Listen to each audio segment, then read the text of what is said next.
Let's return now to the World Cup. After a dramatic loss for the US team against Belgium, former Socceroo Craig Foster joins me now from Adelaide. Hi there, Craig.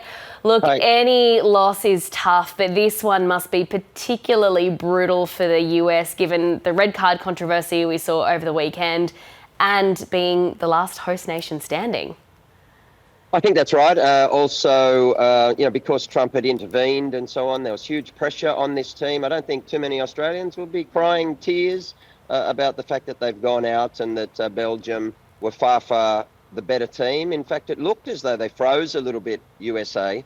They probably could have done without all the controversy from Trump over the last 24 hours, definitely. And in fact, Balogun, the player who ultimately was the source of so much controversy, had easily his poorest game of the tournament against a very good defence, I've got to say, but he didn't really look himself. So the US really froze in their big moment, which they've done many times before. They've, I think only once, a very, very long time ago, back in 34 was when they went to quarterfinal or beyond and they made the semi-final. So since then, they've had 7 of these round of 16s. They've never got past them. So whilst all of the rhetoric from the former American pundits about Australia and everyone else about how they're going to win, they never were going to win.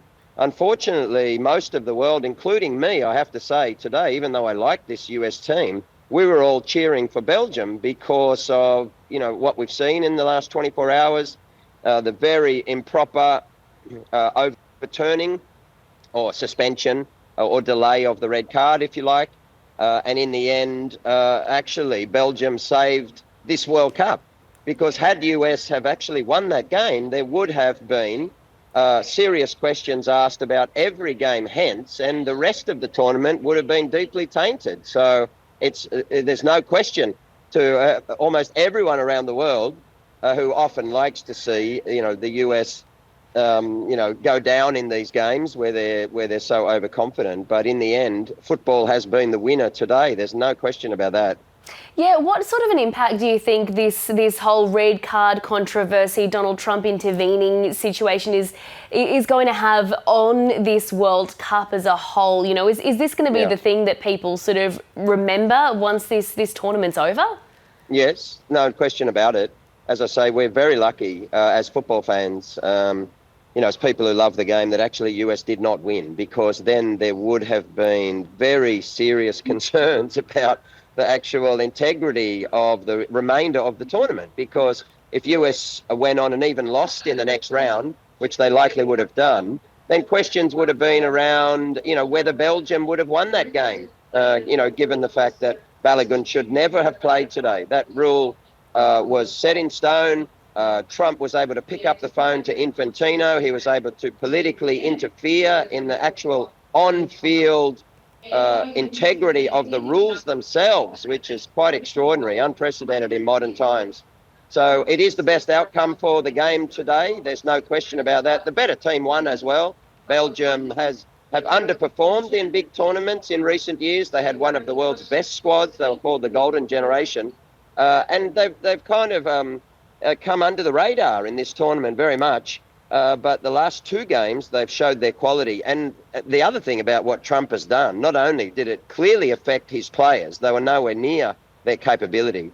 They froze, really, in the first half. And before they knew it, they were already 2-0 down. But actually what it very clearly did was gave ultra motivation to Belgium, because they've been so slow in starting the games in this tournament. It's been awful to watch their first halves. And then late in the game, they've had to come from behind.